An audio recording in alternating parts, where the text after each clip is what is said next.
alongside a man who always knows when it's National Signing Day, even though there are like 5. He is Jarom Jordan. Yeah, it's hard to keep track, but the most consistent one is the, early November, everybody but football, basically, signing day. So exciting times for men's hoops, women's hoops, everybody. It's going to be great. We'll give, the latest and greatest as we get it. Probably more reaction tomorrow than live on the show today, given what time, the high school kids sign and whatnot. But there'll be some big ones. I remember my signing day fondly. It was massive. It was academic in nature. Oh. And it was deferred till after my mission. I remember calling my aunt and being like, I got into BYU. She goes, you got a scholarship? I go, no, I just got in. She goes, oh, cool. Hey, it's great to be admitted to BYU. There were hardly any of us from Copper Hills. I felt proud of that. I still am. I felt the same way about Northridge High School in dude. Utah. I think there were like 4 of us from my class. It was you and Daniel Coates. And Corey Yoshimura. It was a very small group. Rip Corey. Right, very Jace small McCormick group. didn't. He went to Utah State, I remember. I remember the great football teams. They pounded Copper Hills, put up a 70 spot my senior year. Thanks for that. Just getting admitted to BYU is a deal. Yes! It's a deal. I didn't need a scholarship. I just needed a chance. I will die on that hill. It was a big deal to get admitted. Running up that hill and dying on that hill. I'm finishing go. Stranger Things, getting ready for season 5, by the way. Yes. Running up that hill. Great song from the 80s. All rise and shout. On that note, it's time for What's Trending. I think that BYU's in great position to, if they win the next 3 weeks, climb back up toward number 7 or number 8. They've shown us they can do it. So now they've set that bar. They've set that expectation. So I expect them to be right back to business. They obviously had to battle through some adversity. Every game has a life of its own. So one day at a time, one game at a time. What's Trending presented by Intermountain Healthcare, the official medical provider for BYU Athletics. The second edition of the College Football Playoff Rankings in 2025 is out for all to see. Here is what the top 12 look like right now, beginning with the BYU Cougars at number 12. They fall 5 spots. Ahead of BYU are Oklahoma and Texas. Notre Dame, Oregon, and Ole Miss. Into the top 6 goes Texas Tech right at number 6, Georgia 5, Alabama 4, Texas A&M at 3, Indiana still 2, and Ohio State number 1. The 5-spot drop feels big, understandably, for BYU fans after being undefeated and number 7. So with that drop to number 12, Jarom, we anticipated that might happen now that it's official. Do you feel like BYU is still in a good enough position to be an at-large berth team, depending on how this thing all plays out? Maybe. Hopefully. Hope's not a plan, though. Let's talk about it. So at number 12, what we're talking about is BYU needs to finish in Selection Sunday inside the top 10 to ensure they are in. Let's remind the people why. Obviously, if they win the Big 12, they're in. We're not talking about that. We're talking about at-large. BYU has to win the next 3 to get to Arlington. If they don't, they will not make the college football playoff as an at-large. That's just, I don't think that would happen at all. I'm not sure it's going to happen even if they win the next 3. You have to play a tight game with Texas Tech. You do. I don't see a scenario where BYU loses by 3 scores and has a shot at the playoff. Just not going to happen. So if that criteria is met, let's look around BYU and see what's possible. Because let's be honest, the next couple of weeks, if they win the next 3, some teams will lose, they will climb. But can they climb high enough to stay in? The G5 rep will take a spot unless they're inside the top 12. Then they're just then they're just in, right? They're just there. They will take a spot, period. If they're outside the top 12, that means only 11, top 11 now. And if the ACC team, the one, doesn't seem like they'll get 2, maybe, kind of like the Big 12, maybe, they could take a spot too if they're not inside the top 12. So that's why we're saying the top 10, okay? So let's look around BYU. The good news is the teams ahead of BYU all have potential losses this weekend. Multiple. On the road. Multiple losses Oklahoma, over the next few weeks. At Alabama, number 4. Missouri, LSU. Do we think Oklahoma's going to lose in the next 3 weeks? Yes. Absolutely. Number 10, Texas. At number 5, Georgia. Sorry. Arkansas, hosting Texas A&M. They will lose. And then Notre Dame. At number 22, Pitt. That's Come on, Pitt! Syracuse at Stanford. Pitt needs to beat Notre Dame. If they get a third loss, I think they'd be out at that point. Notre Dame getting heavily rewarded for 2 close losses, by the way. I'm fine with 1. I'm not okay with 2. But they're Notre Dame. They get the benefit of the doubt. It is what it is. I don't have to like it. It is what it is. The only issue with those games, Spence, is what if they win?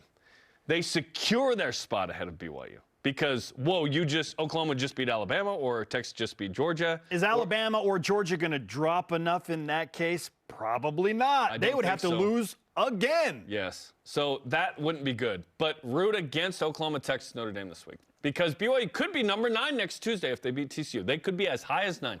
But even then, Spence, if they beat Cincinnati, who's kind of 40-ish, right, in a lot of the metrics, they're not like way up there. They're a good team, but they're not. That's not a win that launches you. They are 25 in the latest college football playoff rankings. Nice. But, like, in a lot of the metrics, if BYU beats them, now they're not ranked. It's not a top 25 win, right?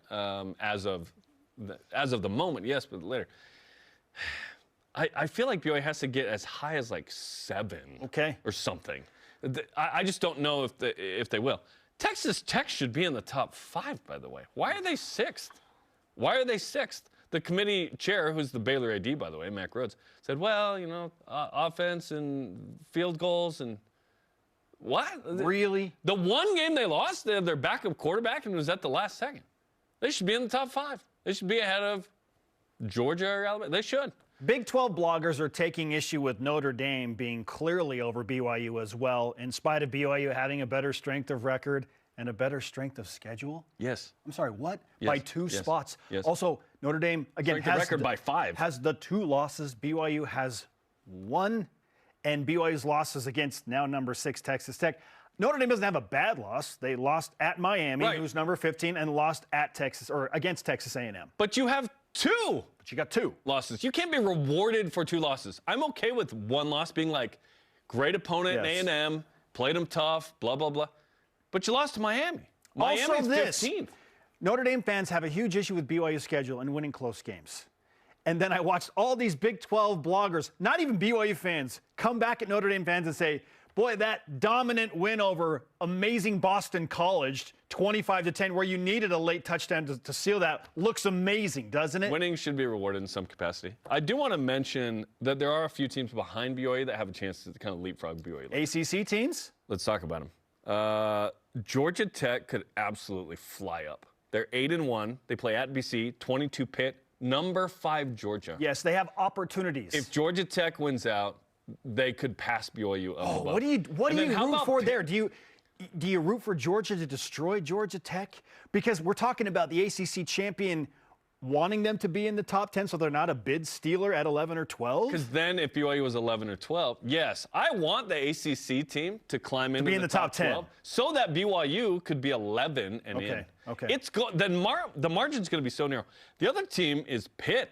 If they beat Notre Dame, Georgia Tech, and Miami, and they're 10-2 with those wins to finish the season, they're looking pretty good. Sure, I don't think that's going to happen. I don't either. The ACC is, I mean, you think chaos reigns supreme in the Big 12? It is. Not compared to the ACC. The wheel of destiny is back for the ACC. But that's a team that could surpass BYU should they go on a heater. Okay. I think we need to look at, again, the case study of the SMU Mustangs last year.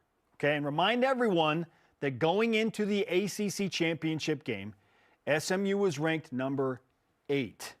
And they were taking on number 18 Clemson. Ended up losing to a team that was 10 spots below them. And this big argument started, well, how much can you really punish SMU for playing in a conference championship game when so many other teams like 3-loss Alabama or 3-loss Ole Miss in the SEC didn't even get to their respective championship game? So it was interesting to watch on Selection Sunday when SMU dropped to 11 but still got into the college football playoff. Or was it number 10 and then they, because of how the bracket shook out, they were the 11th seed? I can't remember. Regardless. Because Boise State was inside the top 12. Yes, yes. They were number 8 when they got to their conference championship game. The thing for BYU is BYU likely will be facing a team that is ranked in a better position than them in Texas Tech. Yeah. So BYU would not be expected to win that game. SMU was the higher-ranked team there. So when they lost to Clemson as the favorite, that may have added a little bit to how they dropped 3 spots. But the point is there. I feel like BYU has to be at worst, I think, going into the Big 12 championship, hypothetically, number 8. To feel like, okay. To drop to 10 if probably. BYU loses to Texas Tech, drop them 2 spots, but they're still in. What are we thinking is competitive, by the way? Is it 10 or less? Yeah. Like if it's a 10. Like, What be if it's within whatever the Vegas odds makers say that game is going to be. On a neutral site, Do you think it'll be like 8.5? I think it'd be similar, probably 10. And then most people would just hammer Texas Tech on that. Oh, man, it's a little stressful. And here's the thing. There's a lot of assuming going on here. BYU's got to beat TCU. They lose TCU, see ya. It's over. It's over for at-large. I mean, it's not over for figuring out a way to get to the Big 12 There's championship game and tiebreakers, winning you'd the have to game. win And, like, it. winning in Arlington, that's a lot. We can't bank on 3-0 beat Texas Tech. That's an incredible ask right now. Is it If crazy BYU did that, to they think- would be hosting a college football playoff game. Right. Which, by the way, if BYU goes on a heater that way and gets to the 8th seed, they could host a game. Yeah. But if BYU's in the college football playoff at all, it's going to be on the road, probably. Get to the Big 12 But championship we're not that game. picky. That's We the just wanna next be in. step. You want to get to Arlington, which likely requires you winning the final 3 games, and then just line it up and see what happens in a neutral site. I know it will be a de facto road game. Texas Tech fans will 5 take hours over away, in or- Arlington. yeah. There will be probably 8,000 to 10,000 BYU fans, but it will be heavy Texas Tech. But it'll feel like another road game, so that's why I think BYU would probably be a 10-point underdog, and then just see what happens. If not more, given game 1. I know. I know we discussed like 8 or something.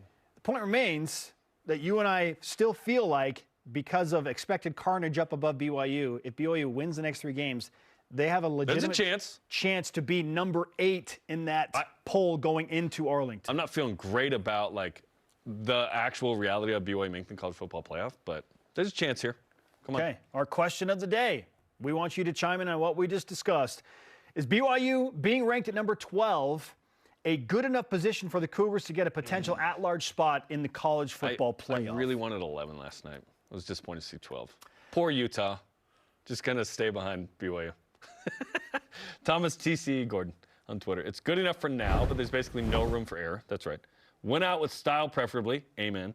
And compete in the conference championship game to give the committee no reason to leave you out. Give no doubt. That's why I want style points. That's why you got to compete. Yeah, we'd love it. But the point, like, I'm at the point where it's like, I don't care if you beat TCU by 1, Cincinnati by 1. I would Just take win. it. I would take it. I'm with you. But as it pertains to college football playoff, I would love it for the committee to be like, look at BYU's response to the Texas Tech loss. Next response in from @GolfingGrant says, I think the path is definitely there with Texas and Oklahoma having a tough week playing top 10 teams this weekend. Yep. That's if BYU can win out and lose close in the conference championship game, or even better, win. Well, you win the conference championship game, you're just in. Right, you're just in. You're just in. And then you're a top 8 seed and you're hosting a home game. That would be awesome. Oh, man. Weigh in on X, Facebook, and Instagram to join that conversation. Number 7 men's basketball beat Delaware 85-68 last night at the Marriott Center, despite trailing by 13, 17-4 early in the game. They didn't take their first lead until 14 minutes left in the second half. Does it matter that BYU was down in the second half to Delaware? The spirit of Joe Flacco was strong with the Blue Hens. His presence from being in the Marriott Center was lingering to help Delaware. It was a weird start to the game, like a weird first half. Well, Delaware couldn't miss a shot early. Well, and they just played a kind of a hybrid 2-3 zone, and it gave BYU some trouble. And Kevin Young told me in the post-game show that every basketball game has a very unique identity. A life of its own. Yes, a life of its own. Yeah. And he complimented them on a game plan that was really good that they didn't really expect. And so BYU had to make a ton of adjustments, and then shots weren't falling for BYU. Yeah, BYU was 1 of 12 or something at halftime from 3. So bad. It was bad. So at some point, you have to make some shots. BYU adjusted and got it close at halftime, but once the shots started to fall, come on. 11 of 20 in the second half. Balance was restored. Like, I was talking to Richie Saunders' wife, Sierra, last night, and she's like, it would be great if BYU could just, do a little bit of that in the first half and then do a little bit of that in the second half instead of just, start cold in the first half and then a heater in the second half. Yeah. But point is, the shots eventually typically start to drop, and there's a regression to the mean. And BYU's defense, I thought, did a nice job picking up aggression, and once they got a little bit of momentum, a couple of shots dropped, it was game over. We all knew that. We all felt like that was coming. The game was never in jeopardy. When BYU was down 17-4, it was still an 85% chance. And it should have been. And it never got down to less than 65.7% in the second half. I don't think it matters that much that BYU struggled in the first half in this game. In fact, I love it. Let me tell you why. Would you rather UConn have thrown a zone at BYU and then suddenly BYU's 1 for 12 in Boston on Saturday? I'm glad it happened last night. So now BYU is going to install more zone offense. Maybe it does matter then, Jerem. In that case, it matters because BYU was forced to be uncomfortable. Yes, and you're at home and you're not shooting well. That was good. That was good. And there's no Kennard Davis, by the way. He did not play. Achilles soreness. They expect him to play Saturday. He's fine, Kevin Young said. Coach said as much. Which is good, very precautionary. Robert Wright III, though, was fantastic. The fact that he plays his home state of Delaware, and he grew up 15 minutes from campus, by the way. He goes off for his greatest game in college, and frankly, one of the greatest games we've ever seen. 26 points, 4 threes, 9 rebounds, 9 assists. They put him back in to try and get the triple-double. There were a couple misses. You'll hear from A.J. Dybantsa kind of joke with you that, hey, in the locker room, I gave some guys a hard time. We got to get him that triple-double, man. The extra rebound happens where it doesn't, but there were some opportunities for that 10th assist. Whatever. It's all good. He was awesome. And I love the fact that BYU has so much talent that Kevin Young says, hey, sometimes, talent takes over. We get certain guys the ball, they make plays. That's awesome. BYU has multiple alphas. And I love that Rob Wright said that he just felt like he needed to do something. And Kevin Young said, I didn't have to tell him. He just knows instinctively, okay. It's pretty obvious. Time for me to take over. BYU's not making going, shots, hey, Mihailo Boskovic, doing carry anything. us. Love Mihailo, but you know who the guys are that are going to get them the usage. BYU's got a couple of guys that can do that and just, okay, I'm going to take the game over. We're not making shots. I'm going to get to the rim, and we're going to force the issue. We're going to impose our will. Kevin Young loves that phrase. Impose your will. He was super mad, understandably, early in the game about BYU settling for bad shots. And once they started to do that and impose their will. Paint to great. He's saying, we were just swinging around the perimeter shooting threes. We need to get in the paint and wait for a pick and then attack the rim. That's where BYU started to turn the tide. So, we asked, does it matter? Yeah, maybe it does matter that BYU was uncomfortable. But is it cause for concern? No. That BYU was down by 13 in the first half, first 5 minutes? No. It happens. Basketball's weird. Yeah. Sometimes teams make shots and you don't make shots. It's not as weird as soccer, but it's weird. BYU's big three of A.J. Dybantsa, Richie Saunders, and Rob Wright III scored 70 of BYU's 85 points last night. 82% of BYU's total. On the season, Dybantsa, Saunders, and Wright have scored 68% of BYU's total points. After the game, head coach Kevin Young was asked about the sustainability of the reliance on the scoring from that big three. I think those guys are going to score a lot of points every night, to be honest with you. I mean, I think we're searching, I would say, for somebody, off the bench to come in and, make shots. Our team is kind of built around those three guys, and, I feel great when I wake up in the morning and know I'm going to battle with those three guys. We all do. We all feel good. Yes. So do you believe the reliance on scoring from BYU's big three is sustainable? I do. What if I told you that right now the percentage of points is 67.6%? That is the exact same number that Danny Ainge, Fred Roberts, and Steve Trumbo had in 1980-81. What about Jimmer's year? That's the exact, that year, his senior year, 64.4%. There you go. It is sustainable because you have three tremendous players. Because it was Jackson Emery, Jimmer Fredette, and Brandon Davies. Yeah. So I looked at some others. So how about Yoli Childs, Jake Toulson, TJ House, 64.6, 3% below that. How about Lee Kamar, Jimmer Fredette, Jonathan Tavernari, Jimmer sophomore year, 63.1. How about Richie Yegor Demon, because that's who he was as a college player. Trevin Nell, 44.6. BYU had a big bench. They didn't need a big three. BYU was unique last year. How about Steph Curry, Kevin Durant, and Klay Thompson in 2016-17? That was 62.7. That was lower. How about Jordan Pippen and Kukoc in 97-98? 63.1. How about SGA, Jalen Williams, the good one, and Chet Holmgren last year? For the Oklahoma City Thunder. Give me north or south of 60. I'm going to say north. South. Really? 57.5. They had 7 dudes in double True balance. figures. Okay, so that brings up a question. Every team's different.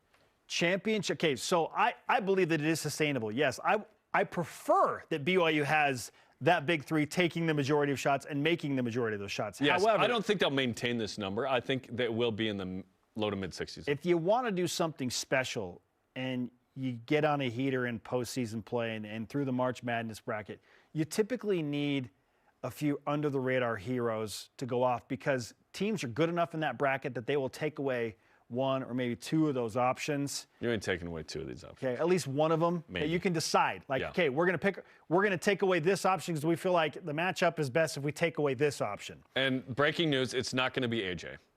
No one's taking away AJ. Can Keba Keita step up and be that key cog? He was a 9-9 guy at the end of the year for BYU. He did it against Villanova. He was the reason BYU beat Villanova, Jerem. Yeah. Give me Kennard Davis, by the way. Absolutely. Who is 4 of 8 from 3 and BYU's best defender. Can Dawson Baker step up in a big game and knock down 3 big threes and finish with 12 points? Yeah. First career start last night, by the way, for him. For BYU. BYU has the role players with experience to be able to do that. Yeah. And I feel like when called upon, they will deliver in crunch time. And when you get to the tourney, both tourneys, Big 12 and NCAA, it's a nerve-wracking thing. It's the lights are bright. There's 2 bands in the gym. There's CBS. There's TNT. Your stars have to shine. And BYU's got 3. And, you know, I would put those 3 for BYU up against any 3 they've had in program history.